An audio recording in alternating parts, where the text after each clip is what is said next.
Hello, welcome to lesson number 3 of module 3. This lesson is called The Stage Show of Life. The Stage Show of Life. Life is like a magnificent stage show, and on that stage are all our emotions, memories, images, thoughts, and sensations, as well as everything we can see, hear, touch, taste, and smell. Mindfulness is like the lighting system. We can bring up the lights on any part of the show at any time so that we can see all the details. The lighting doesn't alter what happens on the stage, but it does affect how we perceive and appreciate the show. We have a lot of flexibility with this lighting system. We can dim the lights and shine spotlights on key areas of action, or we can bring up all the lights simultaneously and watch the entire show at once. Remember the leaves on a stream exercise? That is like dimming the lights on the stage and shining a spotlight on your thoughts. Given that there's so many possibilities that we can focus on, what should we focus on? Well, the answer is actually quite simple. Focus on whatever is most important in this moment. Pay attention to whatever helps us be the person we want to be and do the things we want to do. So focus on whatever is most important in this moment. So let's do an exercise right now that will help show you how to do this. So we're going to do mindful breathing. The practice of mindful breathing is thousands of years old. You can find it in religious, spiritual, and philosophical traditions as diverse as Hinduism, Judaism, Taoism, Buddhism, Christianity, Islam, yoga, Tai Chi, and many martial arts. It's a simple but effective way of developing engagement and diffusion skills, and you can do it for as long as you like, from 30 seconds to 30 minutes. If you've never done this before, or anything like this before, I recommend you start with just 5 minutes. Over time, you could increase the duration. And a word of caution, if you have a long-standing habit of shallow, rapid breathing, then the slow, deep breathing of this exercise may at first seem odd and uncomfortable. However, if you persist, then within a couple of weeks of daily practice, it will start to feel natural and comfortable for you. So find a comfortable position, preferably seated upright, with your back straight and your feet flat on the ground.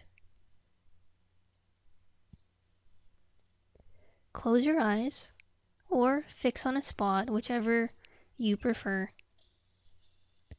and take some gentle, slow, deep breaths. Focus on emptying your lungs. Gently and calmly push out every last bit of air until your lungs are completely empty, and then allow them to fill by themselves. There's no need to take a deep breath in. Once your lungs are empty, they will automatically refill. See if you can simply allow this to happen rather than focusing on it.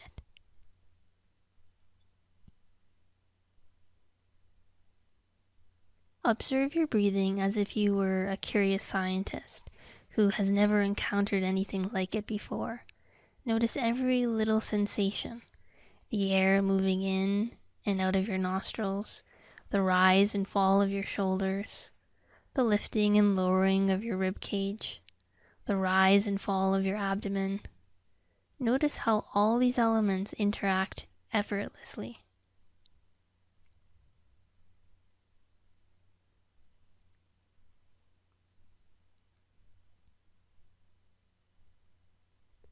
After the first 10 breaths, allow your breathing to find its own natural rhythm. There's no need to keep controlling it. Your challenge is to keep the spotlight on your breath, to observe it flowing in and out of your body. As you do this, let your thoughts float. Let them just float by like leaves on a stream. From time to time, your mind will hook you and pull you out of the exercise. You'll get caught up in everything and anything, from ancient memories to daydreams to what you're having for dinner. This is natural and normal, and it will keep on happening. Each time you realize you've been hooked, just gently acknowledge it and refocus on your breath. And if your mind starts to beat you up for not doing it well enough, thank it for those thoughts and carry on with the exercise. If uncomfortable feelings show up, such as frustration, boredom, impatience, anxiety, or backache, silently acknowledge them.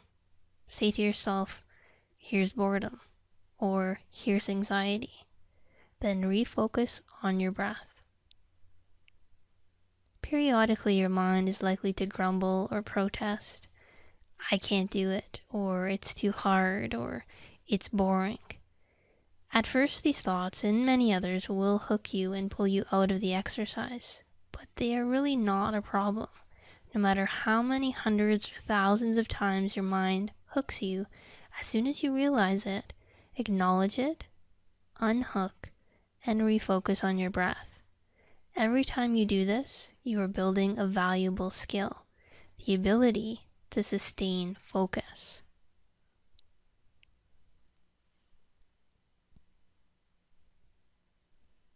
Now, once your time is up, expand your awareness to engage with the world around you. Keeping a spotlight on your breath, also bring up the lights on your body and your environment. Push your feet into the floor, sit up straight, and have a good stretch.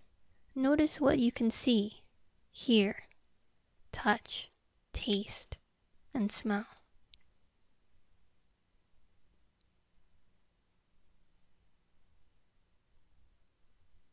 So, how did you do with the exercise?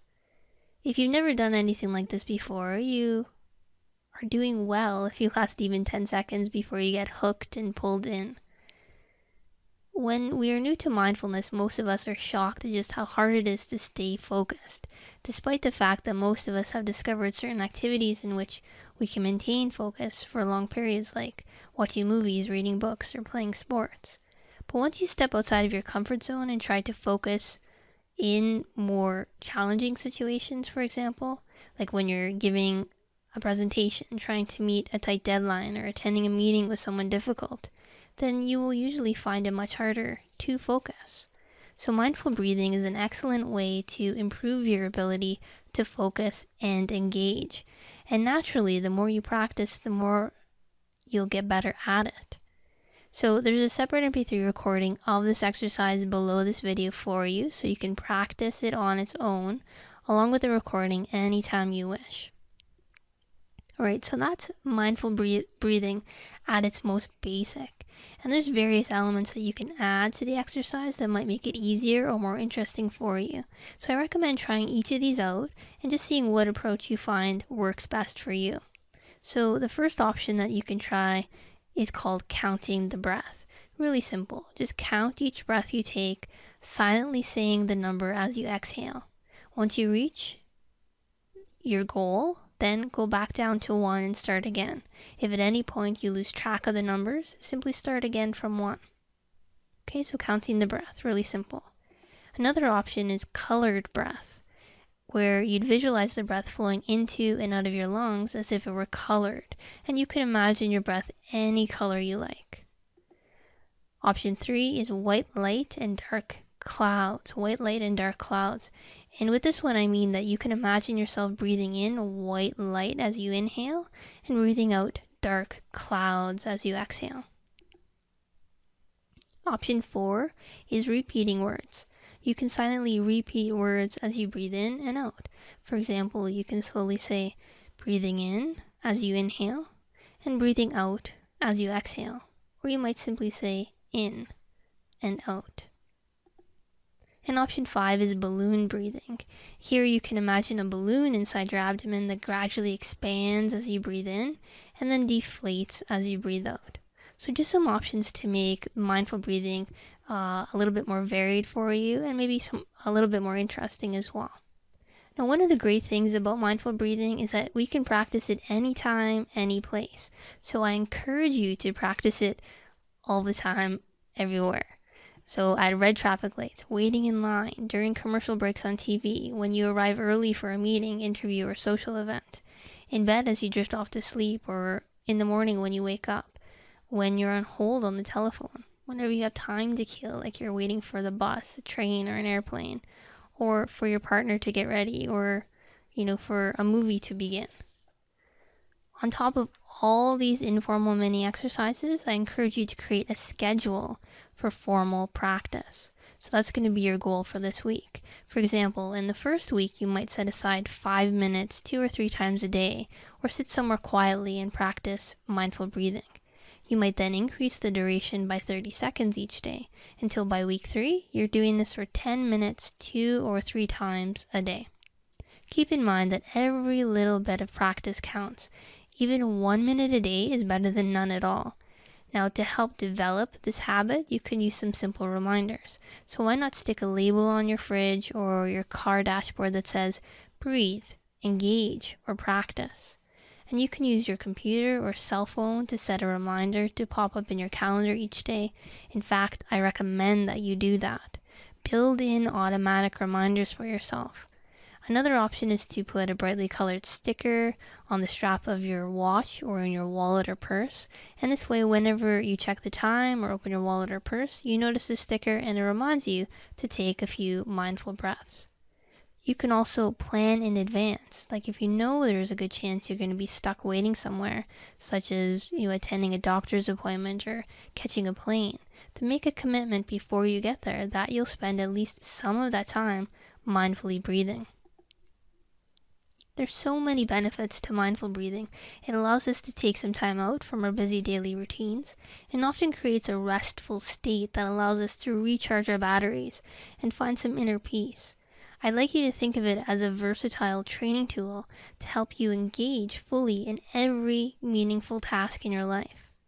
When you're speaking with someone, when you're talking on the phone, when you're working out, writing, painting, playing an instrument, making love, playing with your kids, dancing at a party, giving a speech, negotiating a deal.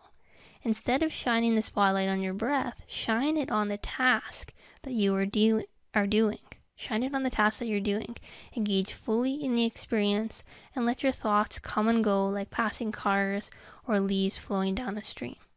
See, once you get good at mindful breathing, it's going to be easy to adapt that then in situations like when you're speaking to someone or when you're talking on the phone. It's just a matter of shifting that spotlight and how you're shining it. So what if you don't like mindful breathing? Well, I really encourage you to practice it anyway, because even if you don't like it at first, most people find that as time goes on, it gets easier and more rewarding. So trust me on this one. I really encourage you to practice it. So this week, like I said, your home play is focused on mindful breathing with the goal in mind of practicing 10 to 20 minutes of mindful breathing each day. And when you have the opportunity, practice 5 to 10 mindful, slow breaths during those mini breaks, like waiting for the traffic light or waiting in line. Use the mindful breathing practice sheet below this video to help you keep track of your progress.